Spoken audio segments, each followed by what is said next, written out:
نبی نے جو پیار محبت کی باتیں بتائے ان چیزوں کو تم عام کرو. تو میں یہ بتا رہا تھا پریشانی کا حل جہاں ہم ڈھونڈ رہے اللہ کی قسم وہاں نہیں ہے تو کہاں ہے؟ آج سے 1400 سال پہلے جائیں گے. آج جو کرپشن ہے اور آج کے سماج میں جو کرپٹڈ لوگ ہیں اس سے خطرناک لوگ نبی کے زمانے میں تھے, نبی سے پہلے بھی تھے. اللہ نے قرآن میں فرمایا وَإِنْ كَانُوا مِنْ قَبْلُ لَفِي ضَلَالٍ مُبِينٍ, ایسی گمراہی میں تھے بچیوں کو لڑکیوں کو زندہ مٹی کے اندر دفن کر دیتے تھے. زندہ بچیوں کو لڑکیوں کو گرم تیل کے اندر جس طرح ہم فش یا مچھلی وغیرہ یا سبزی وغیرہ جس طرح ہم کیا کرتے ہیں بھونتے ہیں اسی طرح بھون ڈالتے ہیں. ایک بندہ آیا نبی کی خدمت میں محمد رسول اللہ کی, آ کر کہا کہ محمد میں نے بہت بڑی غلطی کر دی. فرمایا کیا غلطی؟ کہا اوپر والا معاف کریں گے کہ بہت بڑی غلطی. بتاؤ تو صحیح کیا غلطی؟ 2-3 مرتبہ کے بعد بتایا. کہا کہ میں سماج کا اور میرے خاندان کا میں ذمہ دار تھا اور میں نے اپنے ان ہاتھوں کے ذریعے اپنی خاندان نسلوں کی 70 سے زیادہ بچیوں کو زندہ زمین میں گاڑ دیا. ایسے لوگوں کی انسانیت کا درس محمد رسول اللہ نے دنیا کے ہر دھرموں رومن امپائر پرشین امپائر نے بھی کہا کہ عرب کی زمین کی جو بستے والا ہے ان کو ہرانا مشکل ہے کیونکہ بات پر تلوار نکال لیتے ہیں, بات پر تلوار نکال لیتے ہیں. ایسے لوگوں کو محمد الرسول اللہ صلی اللہ علیہ وسلم نے پیار و محبت کے ذریعے, انسانیت کے ذریعے, اخلاق کے ذریعے, ثقافت کے ذریعے, کلچر کے ذریعے مانو انسان کو انسان بنانا. میں یہ کہہ رہا تھا پریشانیوں کا حل ایک ہی چیز ہے, وہ ہے علم, وہ ہے ایجوکیشن, تعلیم. جب تک سماج میں تعلیم نہیں ہوگا تب تک انسان بن نہیں پائے گا. اب تعلیم کا اگر روٹ, ایجوکیشن کا روٹ اگر موڑ دیا جائے وہ الگ بات ہے, لیکن تعلیم ایجوکیشن انسان کو انسان بناتا ہے, انسان کو انسان بناتا ہے. اور ہمارے نبی نے چیلنج دے کر بھی گیا, میں چیلنج دیتا ہوں اور چیلنج دے کر میں تمہیں چھوڑ کر جا رہا ہوں. یتیم بنا کر نہیں, پروفیٹ محمد نے ہمیں یتیم بنا کر نہیں گئے بلکہ دو چیزیں چھوڑ کر گئے اور چیلنج بھی کی. یتیم نہیں بنایا. یتیم سے بات یاد آ گئی مجھے. ہم تو کہتے ہیں کہ بچہ یتیم ہے, ہمارے سماج میں یتیم اس کو کہتے ہیں جس کا باپ نہیں, بچپن میں باپ مر جائے اس کو یتیم کہتے ہیں. لیکن پڑھے لکھے لوگ کسی شاعر کبھی بھی اپنی کویتا کے اندر, شعر کے اندر بہت پیاری بات کہا. اس نے لکھا لیس الیتیم الذی قد مات والدہ بل الیتیم یتیم العلم والادب.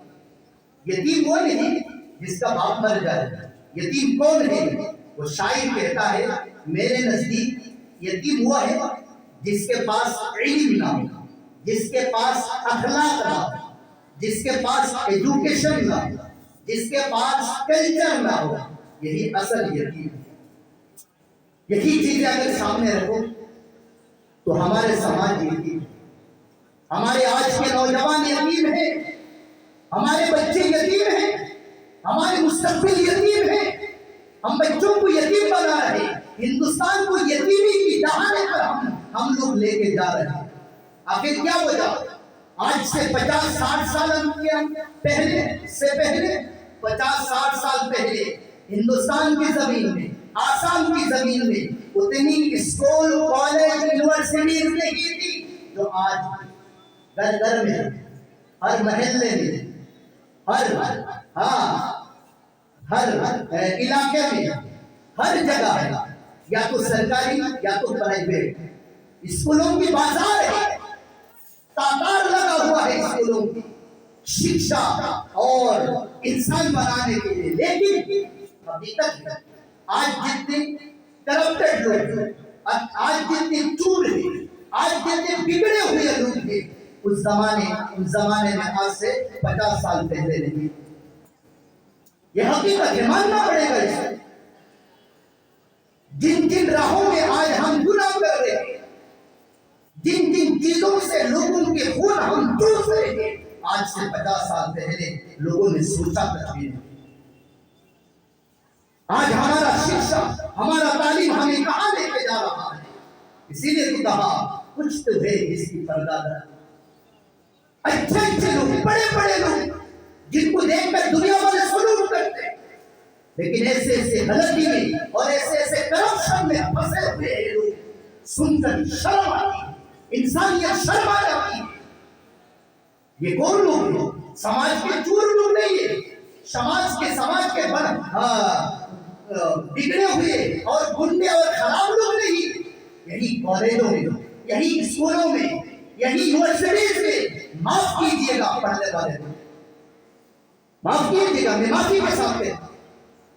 کوئی بیچارہ اپنا ٹکڑا لے کر کورٹ میں جائے، 10 سال 12 سال انسانیت کے پیغام سیکھنے والے لوگ کونے میں بلا کر کہتے ہیں 50,000 دیں گے تو آپ کا کیس لڑوں گا۔ آپ ٹرینوں میں سفر کیجیے، آپ کا سیٹ ویٹنگ ہے اور دیکھ رہے ہیں سیٹ کنفرم ہو گیا، لیکن وہی بڑے بڑے لوگ بندہ ٹی ٹی کہتا ہے آپ کا سیٹ نہیں ہے، لیکن وہی کہا سنڈاس اور بیت الخلا کے بازو میں جا کر 2000 روپے دے کر چوری غلط طریقے سے پھر اس کو سیٹ دلوا دیتا۔ یہ کون لوگ کر رہے ہیں؟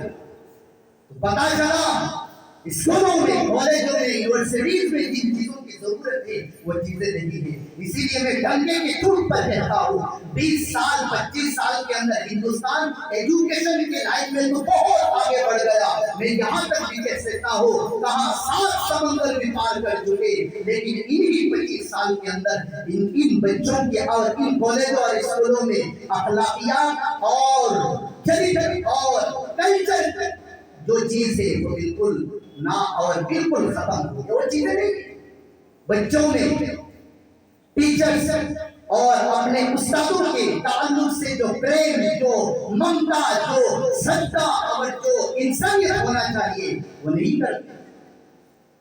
اپنے ان سر اور ان استادوں کو جنہوں نے 10 12 سال بنا کر آپ کو انسان بنایا، سامنے دیکھتے ہی ہم منہ موڑ کر راستہ بدل دے۔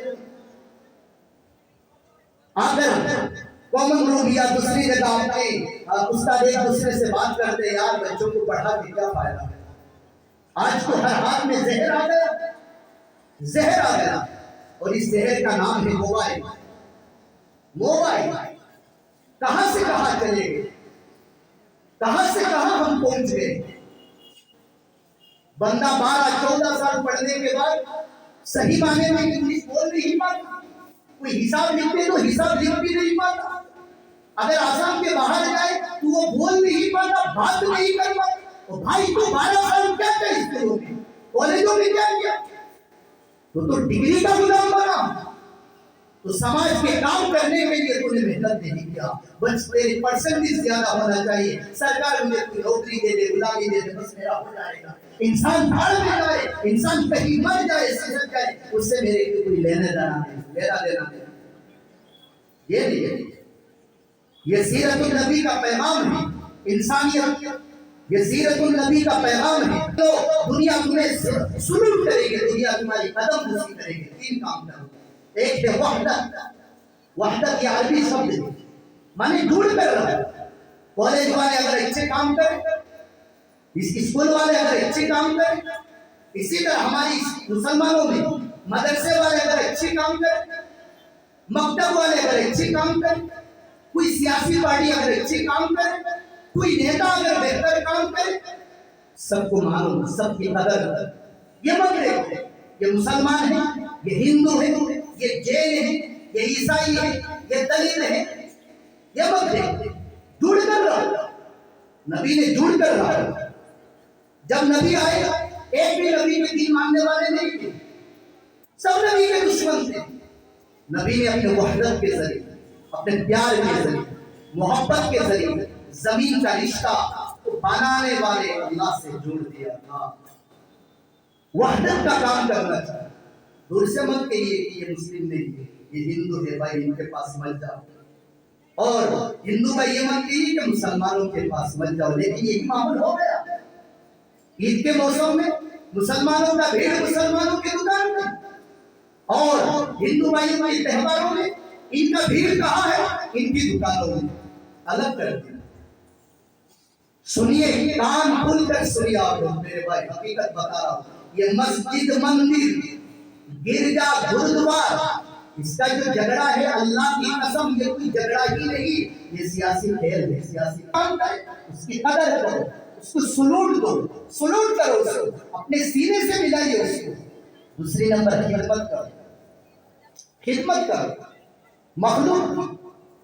یہ نہیں کہا، فرمایا کہ مسلمانوں کی، ہر مخلوق کی کیا کرو؟ خدمت کرو، کیونکہ میں نے جو آیات پڑھی اللہ نے فرمایا او انسانوں، او مائنکائنوں، میں نے تم کو ایک جان سے پیدا کیا۔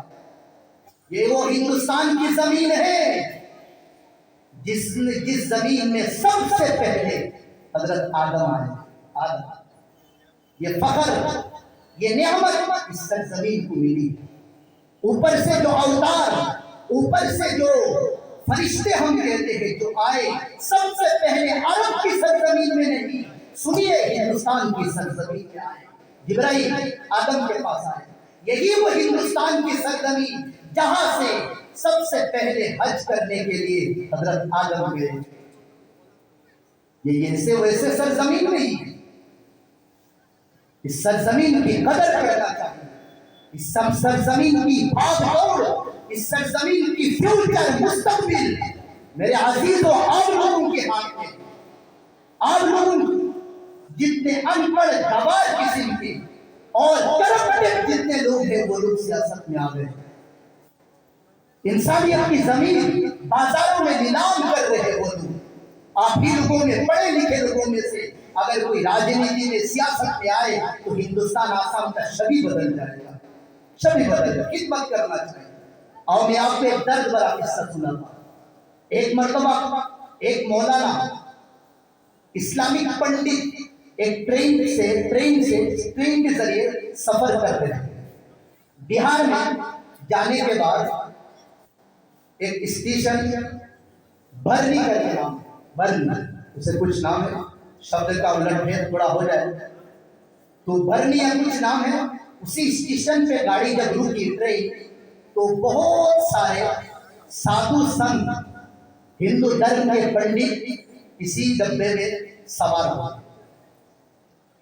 ہمارے کچھ سادھو سنت ان کے پاس ٹکٹ نہیں، تو وہ جو مسلم پنڈت مولانا تھے وہ اپنی برتھ، اپنی سیٹ میں سو رہے تھے، تو دیکھا ان کی سرہانے ایک بالکل ضعیف، زیادہ عمر کے بوڑھے ایک پنڈت سنت، اس طرح ٹھنڈی کا موسم تھا، کانپ رہے۔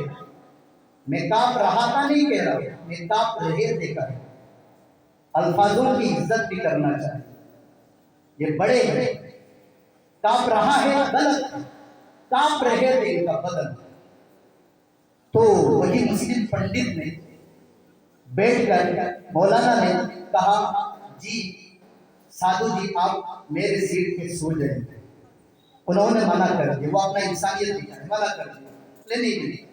لیکن مولانا نے زبردستی ان کو کہا نہیں آپ بیٹھیے، میں جوان ہوں اور آپ اتنی زیادہ عمر کے اور ٹھنڈی کی وجہ سے کانپ رہے، کچھ ہو جائے اگر آپ بیٹھ گئے۔ ان کو بٹھایا، پھر ان کو سلا دیا، اور پوری رات وہ مولانا بس ادھر ادھر چکر لگا کے کہیں کہیں بیٹھ کر رات گزار دیا۔ صبح جب ہو گئی تو مولانا کا وہ اسٹیشن آ گیا جہاں ان کو اترنا تھا، تو سادھو صاحب سے کہا جی میں جا رہا ہوں۔ تو انہوں نے کہا صحیح آپ اتر رہے ہیں؟ ہاں اسٹیشن آ گئے۔ تو سنت نے، سادھو نے، سنیے میرے بھائی، ان کے ہاتھ پکڑ لیے، پکڑ کر کہا وہ وقت آ گیا۔ کیا کہا؟ وہ وقت آ گیا۔ اب یہ مسلم پنڈت پریشان ہے، کیا بات ہے، دو شبدوں میں مجھے الجھا دیا، اب جانے کے بجائے مجھے یہی روکنا پڑ گا۔ صاحب آپ نے کیا کہا؟ ہاں وہ وقت آ گیا۔ سمجھا نہیں، آپ بتائیے، بولے نہیں دیکھنے دو، بس وہ وقت آ گیا۔